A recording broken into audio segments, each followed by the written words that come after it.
قرآن مجید کے بے شمار مقامات پر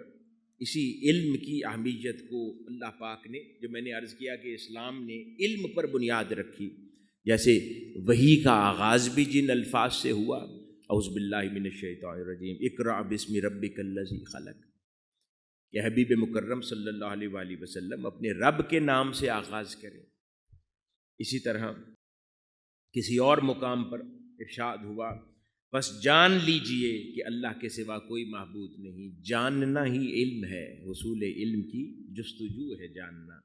اسی طرح بہت سارے اور مقامات پر۔ پھر یہاں پر اکتفا نہیں ہوا، قرآن مجید میں جن جن مقامات پر آگے چلتے چلے جائیں، علم کی فضیلت کے ساتھ پھر جس سے علم سیکھا جاتا ہے اس کی اہمیت، اس کی فضیلت اور اس کی تعریف بھی قرآن مجید میں جا بجا بیان کی گئی، یعنی استاد کی اہمیت قرآن مجید میں بیان ہوئی ہے۔ جیسے ارشاد ہوا، اللہ تعالیٰ تم میں سے ایمان والوں کے اور ان لوگوں کے درجات بلند فرمائے گا جنہیں علم عطا کیا گیا ہے، اور اللہ تعالیٰ تمام اعمال سے اچھی طرح باخبر ہے، جس آیت کی تلاوت ہم نے آغاز میں کی۔ اور جہاں پر اللہ پاک علم کی فضیلت کے ساتھ استاد کی فضیلت اور اہمیت بھی بیان فرماتا ہے، وہ بڑا معروف واقعہ ہے سیدنا موسیٰ اور سیدنا خضر علیہ السلام کا، جہاں پر سیدنا خضر علیہ السلام بحیثیت استاد سیدنا موسیٰ علیہ السلام کی تعلیم و تربیت میں اللہ کے حکم سے جڑے ہیں، اور سیدنا موسیٰ علیہ السلام اس خاص وقت کے لیے بطور شاگرد سیدنا خضر علیہ السلام کے ساتھ اس سفر میں شامل ہو گئے ہیں۔ اور پھر ایک پورا واقعہ ہے جس کے اندر آداب سکھائے جا رہے ہیں کہ اس علم کے راستے پر، حصول علم کی تگودو میں، جستجو میں استاد کے کیا فرائض ہیں، اس کو کن کن آداب کو ملحوظ خاطر رکھنا ہے، اور پھر شاگرد کے کیا فرائض ہیں اور کن کن آداب کو ملحوظ خاطر رکھنا ہے، بولنے کا انداز کیسا ہونا چاہیے، استاد کے ساتھ ادب کا تعلق کیسا ہونا چاہیے، استاد کا شاگرد کے ساتھ رویہ کیسا ہونا چاہیے، چاہے پھر وہ استاد کی جگہ شیخ اور مرید کا تعلق ہو، ایک صوفی یا سالک کا تعلق ہو، یا دوسری طرف عالم دین ہو اور اس کا شاگرد ہو، یا زندگی کے اندر کچھ بھی ادب اور خیر سکھانے والا استاد اور بڑا ہو، اور اس سے جڑا ہوا سیکھنے والا کوئی بھی فرزند، بیٹا یا بیٹی ہو، تو ان کے لیے آداب بیان کیے گئے ہیں، اور جا بجا اس کا ذکر قرآن مجید میں ملتا ہے۔ اسی طرح کسی مقام پر اللہ پاک ارشاد فرماتا ہے، سو تم اہل ذکر سے پوچھ لیا کرو اگر تمہیں خود کچھ معلوم نہ ہو، یعنی علم کی فضیلت کے ساتھ علماء اور استاد کی فضیلت کو بھی قرآن مجید اسی طرح اجاگر کر رہا ہے، اور ان کی پوزیشنز کو اسٹیبلش کرتا ہے اللہ پاک قرآن مجید کے ذریعے، اور لوگوں کو ان کی طرف متوجہ کرتا ہے کہ جاؤ اور ان سے سیکھو۔ اسی طرح کسی اور مقام پر ارشاد فرماتا ہے، اے ایمان والو، اللہ کی اطاعت کرو اور رسول اللہ صلی اللہ علیہ وآلہ وسلم کی اطاعت کرو، اور اپنے میں سے اہل حق صاحبان امر کی اطاعت۔ اولی الامر کا جو حکم آیا، اب قرآن مجید کی مختلف علماء نے اس مقام کی تفسیر بیان کرتے ہوئے فرمایا کہ اولی الامر سے مراد صرف حکام اور حکمران نہیں ہیں، اولی الامر سے مراد علماء ربانیین اور عرفاء وقت بھی ہیں، وہ بھی اولی الامر کے زمرے میں آتے ہیں، کہ جب ان سے کوئی بات، کوئی علم کی خیرات تم تک پہنچ جائے تو اللہ اور اس کے رسول صلی اللہ علیہ وآلہ وسلم کے فرمان ذیشان کے بعد پھر ان کی پہنچی ہوئی بات کو بھی حکم سمجھو اور ان پر عمل کرو، یہ بھی ادب ہے۔ اب یہ سارا ادب علم سے متعلقہ اس لیے ہے کہ یہ فضیلت ان کی بیان ہو رہی ہے جو تم سے زیادہ جانتے، اور ان کے ساتھ ادب بجا لایا جا رہا ہے کہ جو عمل ہمارے علم میں اضافے کا باعث بن سکے اور ہمارے دل میں تقویٰ کی کیفیات عطا کرنے کا باعث بن سکے۔ اسی طرح ایک اور مقام پر ارشاد ہوا، ایمان والو، جب تم میں سے کہا جائے کہ اپنی مجلسوں میں کشادگی پیدا کرو تو کشادہ ہو جایا کرو، اللہ تمہیں کشادگی عطا فرمائے گا، اور جب کہا جائے کہ کھڑے ہو جاؤ تو تم کھڑے ہو جایا کرو، اللہ ان لوگوں کے درجات بلند فرمائے گا جو تم میں سے ایمان لائے اور جنہیں علم سے نوازا گیا،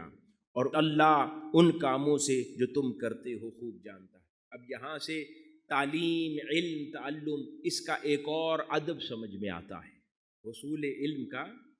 ادب سمجھ آتا ہے قرآن مجید کے اسی مقام سے۔ اس آیت مبارکہ کے آخری حصے میں ارشاد ہوا کہ ان لوگوں کے درجات بلند فرمائے گا جو تم میں سے ایمان لائے اور جنہیں علم سے نوازا گیا۔ دوسرے مقام پر بھی اسی طرح اللہ پاک نے جب علم اور ایمان کی ترتیب بیان کی تو پہلے ایمان کو بیان کیا اور پھر حصول علم کو بیان کیا۔ تو اس سے ایک اور ادب سمجھ آتا ہے کہ جدھر حصول علم کے لیے جس بارگاہ میں بیٹھو،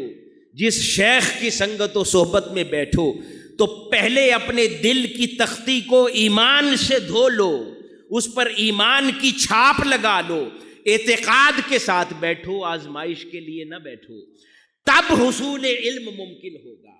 تو جو ایمان لائے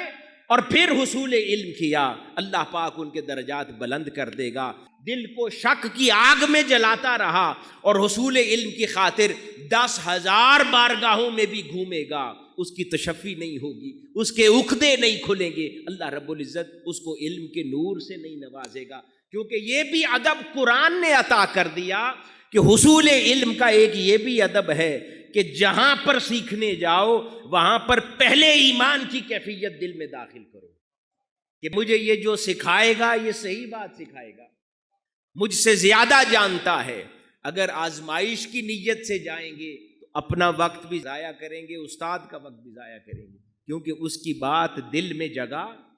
نہیں حاصل کر پائے گی، کیونکہ آپ اسے اپنے سے زیادہ عالم ہی نہیں جانتے،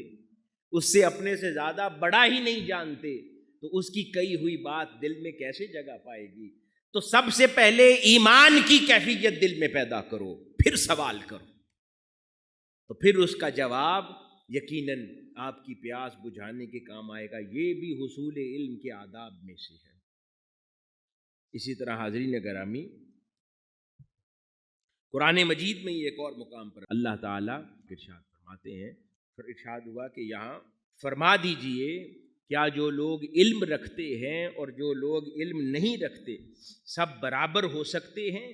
بس نصیحت کو عقل مند لوگ ہی قبول کرتے ہیں۔ یہ میں نے مختلف مقامات سے آیات مبارکہ کے تراجم بیان کر دیے، جس سے ہمیں سمجھ آتی ہے کہ یہ علم کی تہذیب اور اللہ رب العزت نے اس کی اہمیت کو کس طرح اجاگر کیا، اور علم کی اہمیت کے ساتھ علم سکھانے والے کی اہمیت کو ہمیشہ وابستہ رکھا۔ یعنی یہ لازم ملزوم ہے، جہاں علم کا ادب ہے وہاں عالم کا ادب ہے، جہاں سیکھنے کا ادب ہے وہاں سکھانے والے کا ادب ہے،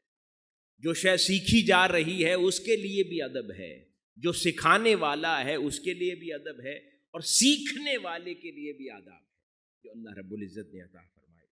اسی طرح قرآن مجید میں ایک اور مقام پر اللہ پاک ارشاد فرماتے ہیں، بس اللہ کے بندوں میں سے اس سے وہی ڈرتے ہیں جو بصیرت کے ساتھ علم رکھنے والے ہیں۔ یعنی اللہ سے خشیت رکھنے والے اس کے علماء ہی ہیں، قرآن مجید میں ارشاد ہوا۔ اب اس سے بھی بات یہ واضح ہوتی ہے کہ اگر اللہ کی خشیت چاہیے، اس کا خوف چاہیے دل کے اندر، یعنی خشیت الہی انسان میں کیا پیدا کرتی ہے؟ تقویٰ پیدا کرتی ہے۔ کیا پیدا کرتی ہے؟ تقویٰ پیدا کرتی ہے۔ اور فرمایا کہ وہ جو تقویٰ خشیت الہی جس شے سے پیدا ہوتی ہے وہ بھی علم ہی تو ہے۔ یعنی اگر اس کی ہیرارکی سمجھی جائے، روڈ میپ سمجھا جائے اس کا، تو پہلے پھر بھی علم ہی آتا ہے،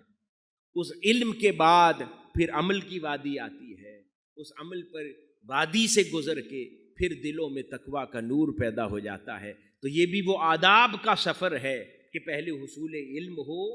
پھر اس کے بعد اس علم پر عمل ہو، اور اس عمل کے بعد اللہ رب العزت دل کو تقویٰ کے نور سے نوازتا ہے۔ پھر آگے ایک اور مقام پر ارشاد ہوا، ایمان والو اللہ سے ڈرتے رہو اور اہل صدق کی معیت میں شامل ہو جاؤ۔ یہ بھی استاد کی اہمیت اجاگر کی جا رہی ہے کہ ہمیں علم کہاں سے سیکھنا ہے، اس کا ادب بتایا گیا، اہل صدق سے سیکھنا ہے، سچوں سے اپنا علم حاصل کیا کرو اور ان کی صحبت اختیار کرو جو اہل صدق ہیں، یعنی جو سچے ہیں، جو اپنے ظاہر سے، اپنے باطن سے، اپنی زبان سے، اپنے الفاظ سے، کردار سے، جن کو دیکھو تو سچائی کی مورت نظر آئیں، سچائی کی علامت نظر آئیں، جو سچے ستھرے نظر آئیں، جو سیدھے نظر آئیں، جن کا کلام سیدھا ہو، جن سے بات کرو تو سیدھی بات کرتے ہو، گروں والی گول بات نہ کرتے ہوں، سیدھی بات کرتے ہوں، ان سے اپنا علم سیکھا کرو۔ تو یہ بھی استاد کی ہی اسی اہمیت کو اجاگر کیا جا رہا ہے۔